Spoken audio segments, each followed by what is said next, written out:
Hello, hello, hello. Hey guys, and welcome to another episode of Bent Pages and Bending Bodies. I'm your hostess, Dr. Hannah P. Well, today, let's just say Hannah. I'm Hannah to y'all today. And today, today, guys, this is the first ever book review on this podcast. I'm so excited to share this book with you. It's a recommendation. I love this book, really connected to various aspects of this book. So yeah, we're about to get into it. The book is called Like a Sister by Kellye Garrett. And I'm not going to ruin anything for you guys. I definitely want you guys to have all the spoilers, twists, all the turns. But this is a book review. So just going to kind of go through it really quickly for you guys. So let's start talking about what is this book even about? The plot. Oh my gosh. So, Lena Scott is our main character. She is a boss woman. She's an Ivy League grad. She has a sister whose name is Desiree, and they used to be really close. Her and Desiree used to be really close. And then one day, Lena Scott, like I said, our main character, finds out that her sister is dead. So tragic. Okay. So anyway, Lena wakes up to this news. This again, I'm not ruining anything. This is within like the first chapter. So hear me out, guys. Hear me out. Lena finds out that her sister is dead and kind of learning about the nature of the death. She's like, I don't trust it. Something's not right here. Desiree, the sister, was a party girl, okay? And the nature of the death was an overdose. And so, people were very quick to kind of try to close the case because of that. But like I said, our girl Lena, she was like, something is not right here. And so, anyway, guys, the rest of the story is just kind of figuring out if someone really did kill her sister and who that someone is. It was a great read. I will be honest. I did listen to it. So I'll say it was a great listen, not a great read. It was a great listen. I do love the narrator, by the way. If you guys do pick it up on Audible or Libby or whatever, streaming service you listen to, the narrator is a great narrator. She has narrated some other things that I've listened to. Anyway, love her. Cannot remember her name, but great narrator. She really made the story come alive. So now let's discuss a little bit of some of the characters. So I told you about our girl Lena, the main character. She's an Ivy League grad, just really driven, just there are different situations that she goes through, different factors, different personal growth development that you can really see in her character line. So I really commend the author Kellye Garrett on that. I just felt like there were different aspects of Lena and her personality, her background that I could relate to. Um, yeah, so I just really loved her character. Like I said, her sister, unfortunately, the victim of our story is Desiree. Desiree is technically Lena's half sister. I say technically because I don't believe in halves, blood is blood. But anyway, so Lena and Desiree are sisters. They used to be very close, but then became estranged and like, I don't know, they had a falling out like 2 years ago or something, 2 or 3 years ago, and then hadn't been speaking since. So that kind of just adds a little bit more to the whole, not talking to your sister, finding out that waking up to find out she's dead. I cannot even imagine that, guys. I'm an only child but I have very, very close family members. And, God forbid I ever wake up to find that news. Oh my gosh. Anyway, so Desiree, she was kind of this whole like social media, reality type person figure that we have. And Lena was just not about that life at all. Like she did not want to really be in like any of Desiree's social media, none of her, Instagram videos. Lena was just very kind of reserved in that sense. But yeah, the two used to be very, very close. So how they are related is by their father, Mel. And Mel, I don't want to give his whole backstory either, just because you guys, again, I want you guys to enjoy the story. But Mel is heavily involved in the story. He is this kind of like media mogul icon person. He's a producer, I think. He's just really heavily involved in the entertainment industry. And Lena, our main character, she was like, I don't really like this life. And she really rebelled against it. So that was kind of a cool, we'll talk more about that. But that was just kind of a cool factor in this book. Next, you have Erin, which is one of Desiree's friends, and she really plays a huge part in this book as she is also kind of this reality personnel person, Instagram influencer. You know, guys, what I'm trying to say. She's this, big on these TV shows with Desiree, but she is really into helping Lena find out who killed Desiree, if someone in fact did, because, who knows? Who knows if Desiree actually did have the drug overdose or if someone killed her. I'm not telling. But anyway, you have other characters in here. There's a strong character, Aunt E, and we'll get more into her. Her real name is Evelyn. So I guess we'll have to discuss it now because it's a background. So, what Aunt E, let's dive into her a little bit. She is the quote unquote roommate of Lena's grandma. So, Lena has very close ties with her uh, mother's side of the family. And so, her grandmother had this, like I said, this roommate, Aunt E, who they lived together for a long period of time. It was never discussed the extent of the roommateness of it or the relationship of the roommates, but that was just kind of an undiscussed topic within the family. I know I'm being kind of weird, guys, but that was an undiscussed topic. So as far as Lena cared to share, they were roommates. She suspected more of the two, but when her grandmother passed, nothing, when before her grandmother passed, nothing was discussed in the family about, what the situation was. And then after her grandmother passed, nothing really was discussed, but Aunt E really played an integral role in still being there for Lena, providing for her. They actually lived very, very close together, and Aunt E would cook her meals still, and just kind of just be there as a strong grandmotherly figure for Lena. So shout out to Aunt E. I'm not really going to get into many of the other characters because, to read this book. So I want to leave some twists, some turns, but there are, media personnel involved, people who are trying to figure out, learn more about Desiree's life and cover it in the news outlets and the media, like I said. You have interactions with different people in Desiree's lives. So if she was in fact killed, who would you want to talk to? AKA maybe her ex-boyfriend? Not. Hmm. That's a pretty suspicious person that I would like to talk to, if I were Lena. Um, there are other people, other encounters that her sister Desiree has had. And just, through this journey of trying to figure out if indeed someone did kill her sister, Lena just keeps finding out more and more and more about Desiree's past. And so it's just a very fascinating story, guys. There are lots of twists, lots of turns, pivots. Um, it's a great book. It's a great read, a great listen. So, not telling too much more about the plot, kind of what are some themes that you might see or what I encountered, I'll say. What did I encounter in this book? And the strong theme, I'll say, of sisterhood.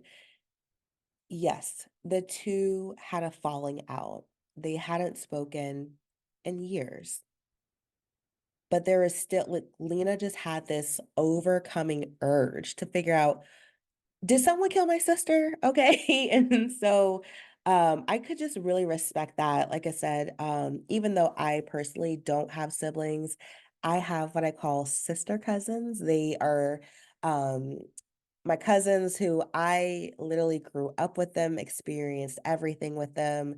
I am literally like the middle child between them. And so yeah, I really relate just kinda to this strong sisterhood bond, even though I myself don't have sisters, just kind of figuring out, just I really appreciated Lena's honoring her sister and trying to figure out, what was the nature of her death and making sure that her sister was remembered in a proper light. Another theme that was very apparent in the story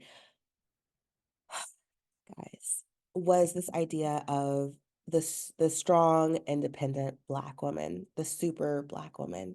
Um, that was what Lena referred to herself multiple times as the super Black woman. She would kind of suit up and wear this cape that if her emotions were trying to affect her, if something negative was trying to affect her, she was just this strong, super Black woman. Or she would put that idea or that ideal on other strong, super Black women. And while that sounds like a compliment, oh, you're a super strong Black woman. As a Black woman myself, it gets so tiring to hear sometimes. Like, can I not be vulnerable? Can I not cry? Can I not have my moments? Like, why do I always have to be strong? And honestly, you see the cracks in that statement throughout the book. There are different situations that Lena went through and she wore that strong Black woman suit of armor, and it was really at the detriment of herself, and it's just like, why do I have to be strong all the time for other people? And so, while I appreciated, the comment of strong superwoman, Black women, that was, it makes me feel good as a Black woman. Yeah, I like to hear that. But I just kind of also wish that in more Black stories, there are more moments of vulnerability. I'm not saying that Lena didn't have her moments, because she did. She did. I just wish that we didn't always resort to these types of titles, these labels as having to be these strong Black women all the time because that's how society always sees us. And so if you're a Black author, like maybe, I don't know, just change the narrative a little bit. That's just my little caveat to that. My little soapbox, I'll get off of it. Um, no, I do like that she said strong Black woman repeatedly in the book, super Black woman, strong Black woman. Um, but I just wish that Black women could also explore other roles um, in these stories. So, anyway, so other themes that you had in here were systemic bias. People were very quick to kind of push away or just, not pay attention to Lena. She was a Black woman. Here was Desiree, who obviously had drugs in her system. It looked like an apparent drug overdose. Like the police are like, what else do you want from us? Just kind of really disregarding everything that Lena was saying. And so just also just the media coverage that was involved in Desiree thing, but you can just kind of see the different bias that were happening within the story. So I said that we're gonna unpack on Aunt E a little bit. Let's unpack Aunt E, okay, and their relationship. So, like I said earlier, guys, the relationship between Lena's grandma and Aunt E was never discussed within the family. Grandma said, this is my roommate. The family said, mm-hmm, girl, okay. That's your roommate. Okay. Okay. We gonna accept it. But did anybody believe it? I don't think so. Because Lena just several times just had her own suspicions. And she even mentions that it was never discussed, but the whole family knew what it was, guys. The whole family knew what it was. And I just want to touch on this point that that is very much Black culture. That's partly why I really love this book because there are different parts of Black culture that were embedded throughout the story that I just personally identified to. I was like, oh, yep, that's a Black, yep, that's a Black response, that's a Black household, all of that. And so this was another aspect that is not touched on in many Black homes. I won't say all because I can't speak for everybody, but in many Black households, still in 2024, it is still very much a taboo to be a part of the LGBTQ plus community. And so hearing that, grandma was she was a lesbian, let's be real, she was a lesbian, and Aunt E was her lover, that was her they never got married, but that was her that was her partner, um, and the fact that it was never discussed in the family, that's very much that's so common in a Black household, and I think just including it in the book just helps spark discussion about it, whatever your viewpoints may be, this is not a political podcast, not yet. No, but it's not a political podcast. I'm not telling you how to feel, but I'm just saying that, in hearing this and reading this book, maybe that does spark some own conversation in your own household. Maybe somebody has a roommate and they've been a roommate for a while and you've been wondering. I don't know, guys, but anyway, that was just a point that I want to touch on because I just felt like that was very much Black culture. I'm not saying that Black people at all are intolerant. It's just, the LGBTQ community that has not been something that Black people have traditionally accepted. Um, it's been something that a lot of individuals, like I said, to this day, 2024, still it's still difficult for people to come out to their families. And so it was just interesting to kind of see that dynamic in this book. So what can you guys as readers take away? Well, what did I take away? I really took away just Lena's overall, like I said, I loved Lena in the story. Um she just really persevered. She did not let people tell her or try to dissuade her that, she was crazy, that, different people tried to say, like, leave this alone. Your sister overdosed. And she was like, no, no, my sister did not. Do you see how no, this is not my sister, even without talking to her for years, she knew that that was not her sister's character. And so for that, I really appreciate that. That was just about kind of perseverance in a way, if you feel like in your heart that something is not right, speak up, stand on it, stand on business, Um, I just really appreciated Lena for that. So anyway, the story also talked about forgiveness.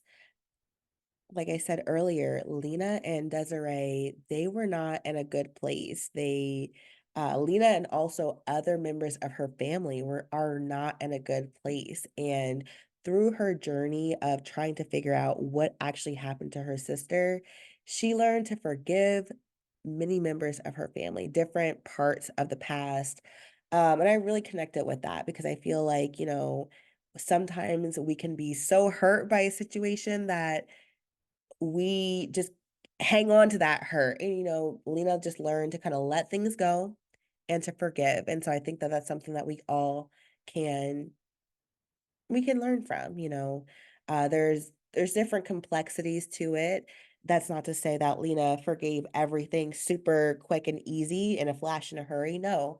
But she was working on that journey. And I think that there's lots of personal growth within the story that I can connect to. So Lena also, listen, I wrote a little blurb on my note point here, reclaiming personal narratives.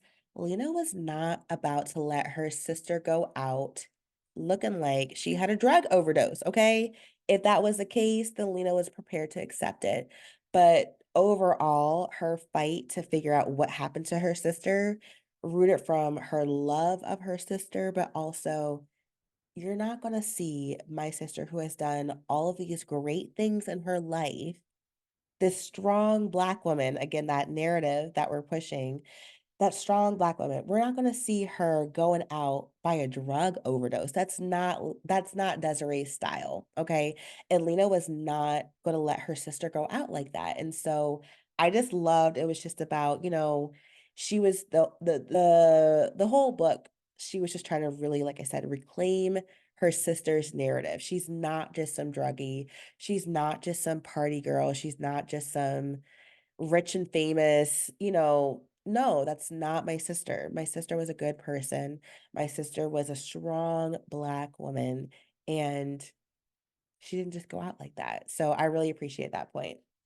I also loved in this book that you had a lot of different socioeconomic statuses. So Mel, the dad, eh, he's rich. Like I said, he's this like media producer, music mogul person type personnel. He's rich, loaded. Okay. Therefore, Lena, his daughter, and Desiree, his other daughter, are also rich. Okay. Desiree chose to live off of daddy's money. Lena got to a point where she was like, no, I'm not about this. But, and she chose to live what she thought was the poor lifestyle. So she lived in the hood, but where she lived was paid for. Okay. It was like a condo that was already paid off, so she didn't have to pay rent. Further, she lived in the hood because it was close to her school, which was, like I said, an Ivy League school that was fully paid for.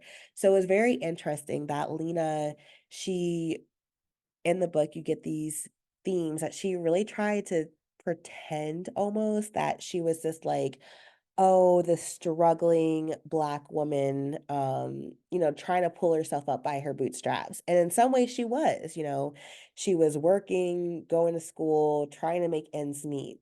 But in other ways, she did not really see her privilege, and then you have her sister who is living, living off of the privilege, just spending money, blowing it, partying, doing all these, like I said, reality shows and having to buy outfits and all the things, for the reality shows and the drugs and the alcohol, just living off of money, living off of the privilege. Okay, first of all, I'm always rooting for Black people with money. I'm like, whoop whoop. But see, it was kind of like it was just interesting because the way that Desiree was portrayed, it was kind of, and this is not to take any offense, but it was kind of like, the rich white kids, kind of how they live. And so it was kind of cool to see Desiree living as a rich Black kid, right? Um, but it was to her own detriment. So then further, you have Lena, like I said, who's not even recognizing her own privilege. She's trying to think that she's living in the slums. I don't know, it was just a very interesting dynamic between her sister, her family, all of that, and just kind of the money aspect of it. But then other members of her family, weren't as wealthy. And so you saw, you know, middle class to poorer lives and how they live in America. And then you saw the lives of the rich and wealthy. So it was just a really cool juxtaposition. That's a vocab word, look it up. But it was just a really cool relationship between the two worlds that collided. So let's just go ahead and move on, guys. We're moving through this podcast. I hope you're liking this review so far. This is my first one. Bear with me. This is like the first episode. It was a little bit cringy. I promise it'll get smoother, it'll get better. Okay. Anyway, guys. Okay, let's get into these recommendations. So, who do I recommend this book for? Well, personally, let me tell you what I felt like the book had, and then we'll see if you connect with that. Okay.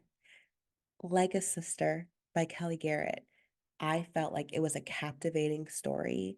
It had twists, it had turns. I didn't know what was coming.